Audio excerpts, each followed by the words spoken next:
Summer is as faded as a intoxicated fall. Memories so bright, I got switches to recall. Regret the words I've written. Coming up, a story with brand new songs by Stephen Merritt. I'll explain what that's about after the break. That's in a minute. From Chicago Public Radio, when our program continues. Support for This American Life comes from Audible.com, a provider of audiobooks with more than 150,000 downloadable titles across fiction, nonfiction, and periodicals. For This American Life listeners, Audible is offering a free audiobook of your choice when you try Audible free for 30 days. A title they suggest is Life After Death, written and read by Damien Eccles. To try Audible today with a free audiobook of your choice, go to audible.com/American. And from Trunk Club, the men's outfitting service. After signing up for Trunk Club, you'll be matched with a personal stylist who will do all the work to plan your wardrobe. Each of Trunk Club stylists has gone through extensive training to be able to determine which sizes, colors, and brands will be right for you. Plus, your stylist will get to know you better over time, making each trunk more fine-tuned to your style and preferences than the last. Pay only for the clothes you keep, and shipping is free both ways. Get started at trunkclub.com/American. This is American Life from Ira Glass. Each week on our program, of course, we choose a theme, bring you different kinds of stories on that theme. Today's show, our theme, of course, Regrets, I've had a few. That's right, stories of regret. We've arrived at Act 2 of our show. Act 2, this is just as hard for me as it is for you. One of the most basic parts of being a parent is trying to sort through a bunch of options and figure out what is going to be best for your kids. Everything from what foods they should eat to where you're going to live so they'll have decent schools. This next story is about a father trying to do that, trying to figure out what's best for his children and having some regrets about how things worked out.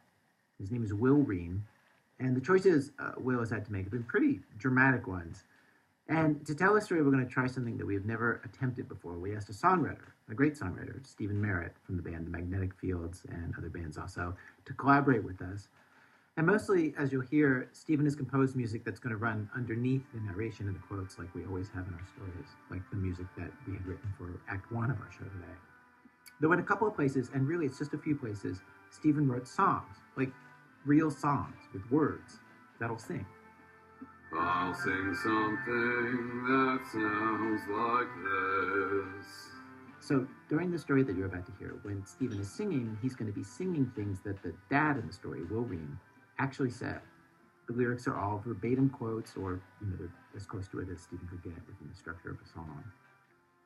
One of our producers, Miki Meek, first encountered Will Ream when Will Ream had just left everything he had ever known. He had grown up in this incredibly isolated town called Colorado City, in the deserts of northern Arizona. He'd been raised inside this religious group there, a fundamentalist group, a whole community of people that had split off from the mainstream Mormon church over a century ago and has lived out there in Colorado City, in the desert since. So here is the story. Here's Miki. So when I first met Will in 2012, he was living in a rundown house outside of Salt Lake City, sleeping on a mattress on the floor and just trying to figure out how to start his life over. He wasn't even sure how he'd gotten to this point. Because 3 years earlier, he'd been a happily married man living in Colorado City.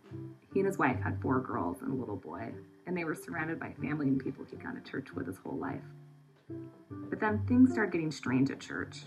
Church leaders went into this weird paranoid mode, seeing outside threats everywhere and in everything. And they began to ask Will and some other men to do all sorts of stuff they hadn't asked for before.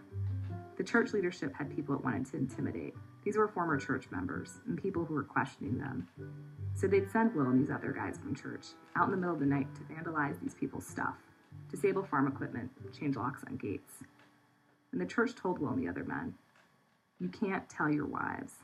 My gut reaction was, if I am married to her, then we are supposed to be as one. So why am I supposed to keep secrets from her? Because it seems to me like that would be detrimental to our relationship. Did you ask that? Did you feel like you could ask that? I couldn't ask that. That's just not something that was done. No, that wasn't something we did. Will says he and his wife had a good marriage. They were close. And now, here he was, leaving in the middle of the night and staying out for hours and not telling her why. Church leaders told Will, you don't owe her an explanation. If she wants answers, she should pray harder. Even for a young religious wife, who was used to a man being the final word, this was too much. It dragged on for almost a year. She would say, like, what were you guys doing last night, you know? And I would say, I can't tell you. Or a man doesn't need to tell his wife everything, you know? And I would use that line that they told me, which now, even just now when I said it makes me go tense. That's something that hurts, that I was that stupid. And there were quite a few nights where I remember she would be really distraught, and she would go into the bathroom, into the shower, and just weep it out. And I would turn my back on her and force myself to not feel. If there's anything I could ever do to take that back, I would have. But I drove her to a place where she was very depressed and very hurt because she loved me with all her heart.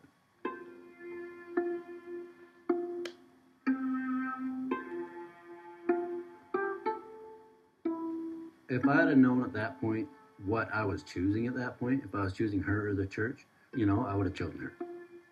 But I didn't even realize that was really that big of a problem at that point. One day, Will came home from work, and his wife was gone. She left him a note saying she needed to think.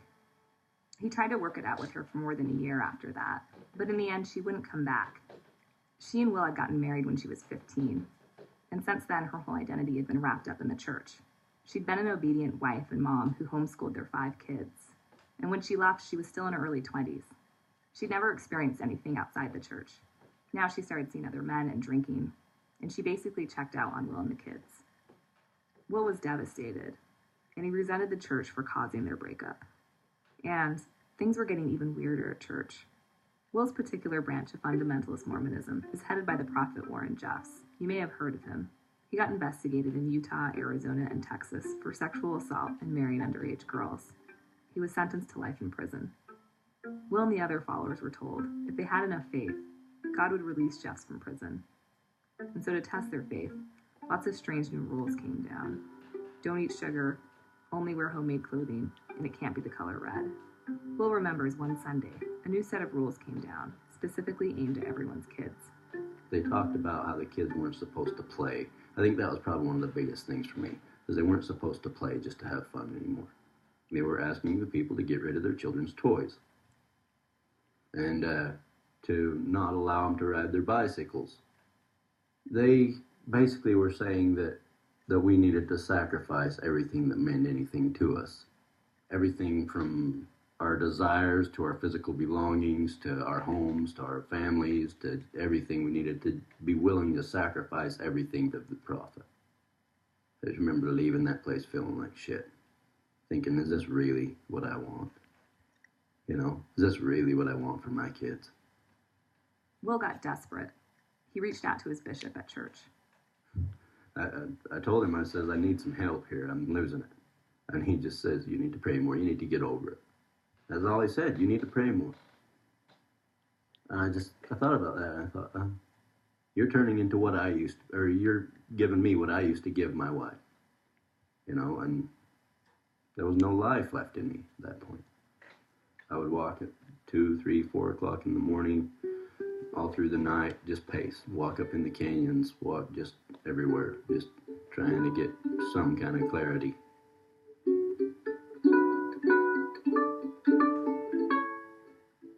I had this big blank sheet of paper where I was going to write my reasons to live, or why not end it all today?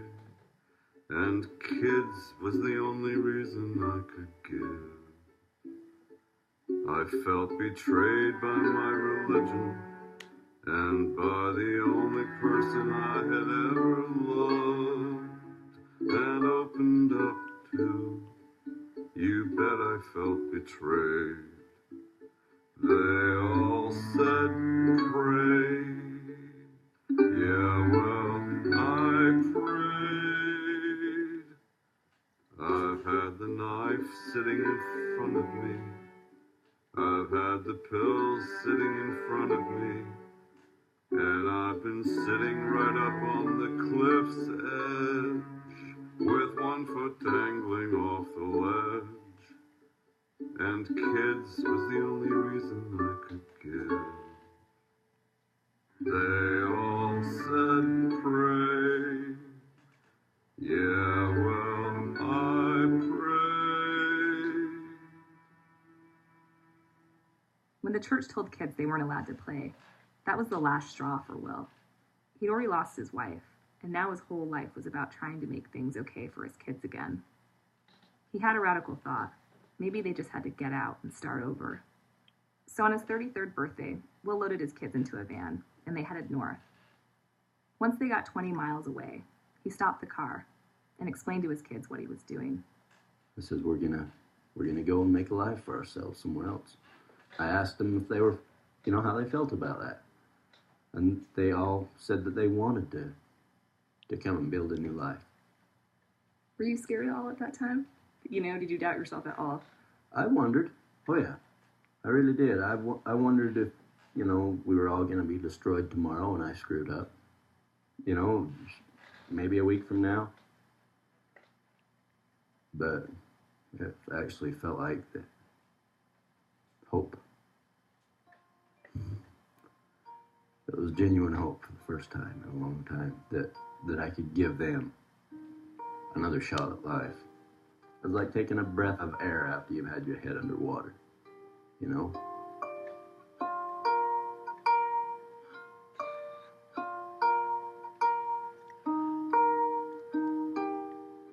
Will ended up way north, in a city called Ogden, not far from Salt Lake.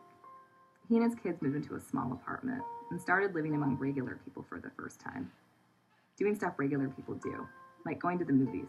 We went and saw Despicable Me, and it was in 3D. And it was the first movie they'd ever seen in their life. And I was watching them bouncing in their seats and giggling and laughing and jumping backwards when it looked like stuff was coming out of the screen. And I mean, I watched them more than I watched the movie. And I got to see them be genuinely happy and not get put in check. And to just be a child. It was amazing. The 4 girls all cut their hair. They painted their nails and got their ears pierced. All of that was forbidden back where they used to live. And for the first time in their lives, they played with kids who weren't fundamentalists. Back in their old lives, they had names for people like that. Gentiles, apostates, wicked. Well, we were at a park in Ogden one time, and they were playing on the swings, and there was some other children there, and one of the other children's mother came up, and was helping them and stuff. And I came walking up, and my oldest daughter was like, "Dad, the wicked people are pretty nice." And the other lady just glared at me. And I was just like, I'm sorry, I didn't really know what to say, but... You're like shrugging your shoulders. Yeah, I didn't really know what to say, and I just said, "Hun, these people aren't wicked. They're just like us." And they would ask me all of the time, "So are we apostates now? Are we Gentiles now?" So they were concerned about being able to go to heaven. Like you'd hear them talking about it between themselves. They would be like, "We went to a movie. The movies are wicked, so we're wicked people." And one of the other ones would say, "No, we're not wicked people. That was fun. Dad said it was okay."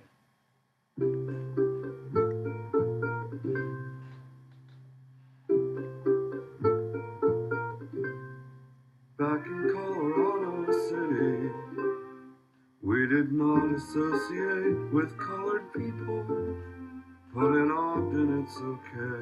These 2 kids who spoke Swahili, we all had this barbecue, and my girls loved them.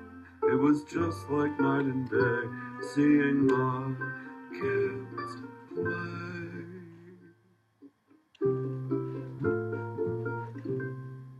Back in Colorado City, wearing shorts is like rebelling before God.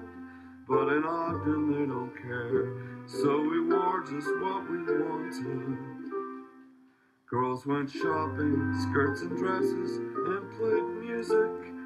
We could never do that there. Everyone would stare. We couldn't wear red, 'cause maybe that's what Jesus would wear. We couldn't wear anything bought in a store. We couldn't eat sugar, play games. The kids couldn't have toys or do anything fun anymore. But in Ogden we had parties, and the older kids went on a roller coaster, and they went and got their hair done.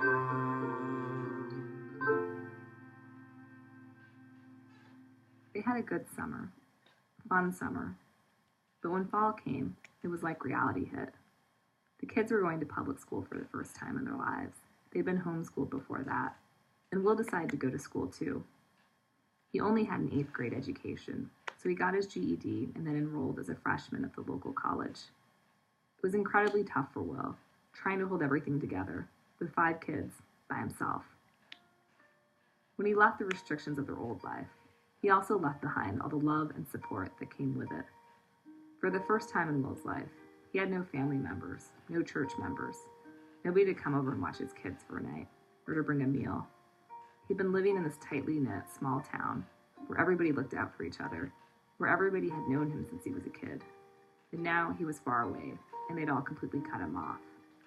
One of his sisters called him up one day just to tell him that she'd never talk to him again. Will got increasingly overwhelmed. He couldn't see how things were going to work out. He had no long-term plan for how to support himself and these 5 children. They were living off his savings because he was in school. All his energy had gone into figuring out how to get out. And they got out. But now what? One day in class, Will lost it. Just something snapped. I broke down. I started weeping and I couldn't stop. It was really hard and incredibly lonely when you're 33 years old to learn how to live again. To basically start from square one. Will went home and curled up on the couch for 3 or 4 hours, crying. Then he went and picked up his kids from school.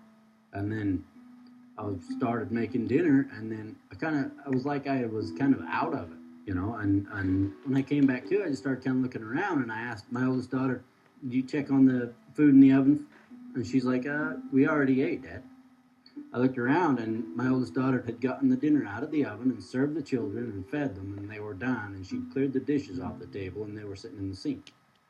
And I realized it was 3 hours later. It freaked me out. Will thinks that for 3 hours, he was just standing in one spot in the kitchen as his kids walked around him and served themselves dinner. In those 3 hours, Will could have set fire to the casserole or the apartment. A lot could have gone wrong. Will's only goal at this point in his life was to be a good dad to these kids. And now he felt like he was putting them in real danger. His 5 kids were all young. The oldest was 11, and the youngest was 4. I am not stable, he thought. So Will started talking to some counselors. They told him that his situation was serious. He needed to let someone help him care for his kids. So he started looking for help, and within a week, Will's friends, families he was just getting to know, agreed to let his kids live with them, just for a little while, just until Will got back on his feet. Will tried to explain this to his kids, that he wasn't doing so well, that he needed someone to help with them. And then his 11-year-old piped up. And that's when she says, "Well, I can, Dad," you know, and it just made me feel worse. And I just told her, I says, "I can't allow you to do that. I can't." I said, "You need to be a kid." They didn't understand. I mean, they're just like, well, what, you know, a week? Do we get to come home next weekend? Do we, you know, I mean, and it was hard because I couldn't give them a period of time. I mean, I didn't know. And I was just hoping that somehow, some way that I would just grow back, you know, that I would be able to stand up and take care of it. That's not what happened, though. What was supposed to be temporary turned into 2 years. That's when I first talked to Will. He was living in a house with a beat-up couch and a mattress, not a lot more, and doing pretty badly. He dropped out of school and taken a construction job to support the family, but it just wasn't enough.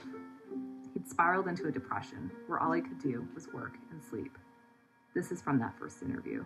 I'll still have some pretty bad lows, some pretty bad days sometimes where I just kind of need to just kind of disappear into the ether and think about things. And it's really hard for me to deal with. I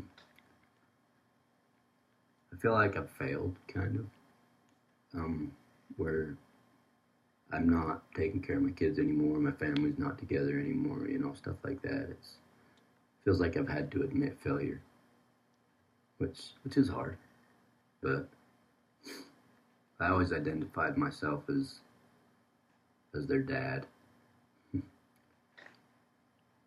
But hopefully, I can get into a place where I'd really like to be dad again.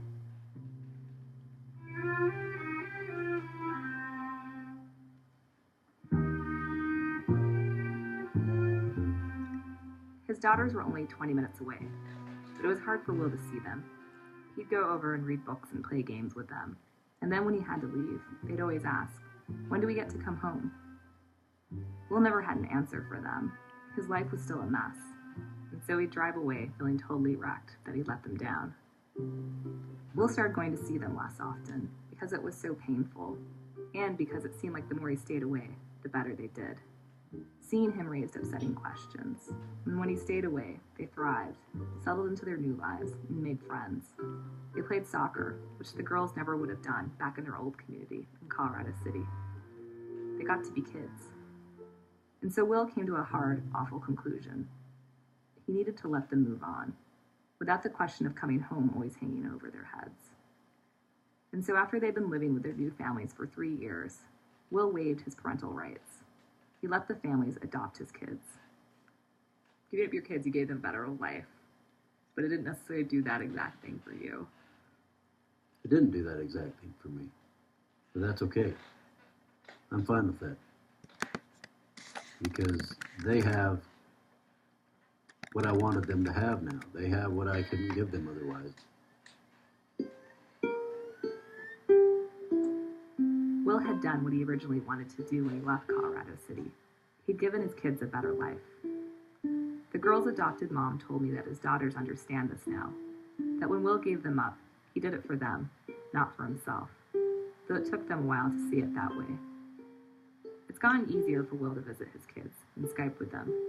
He used to keep all their photos boxed up.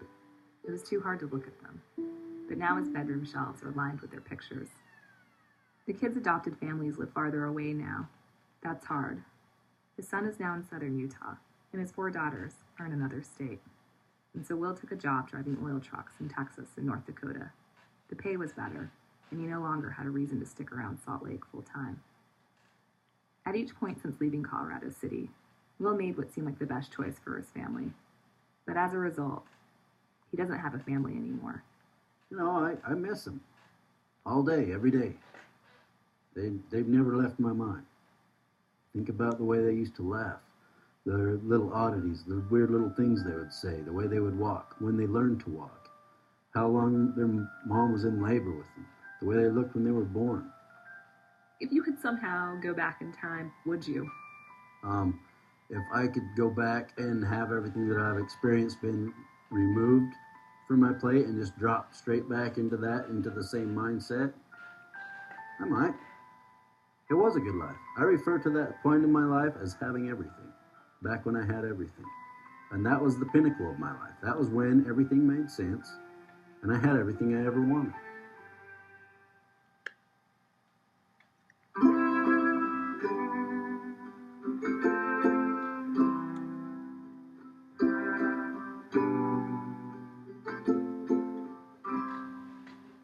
I've lost hope, and I lost my youth, lost my church, and my hold on truth. I lost my health, I can't do 9 to 5, but I can still drive.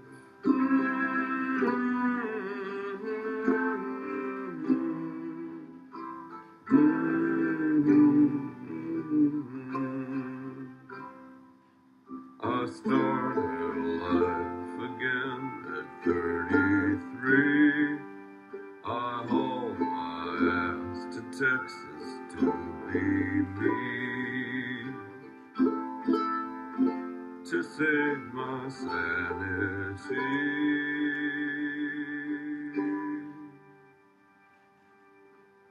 I lost my family, all the doors slammed shut. I know who I am, but I'm not sure what. I did what I had to do to survive. I don't sleep too well, but I can still drive.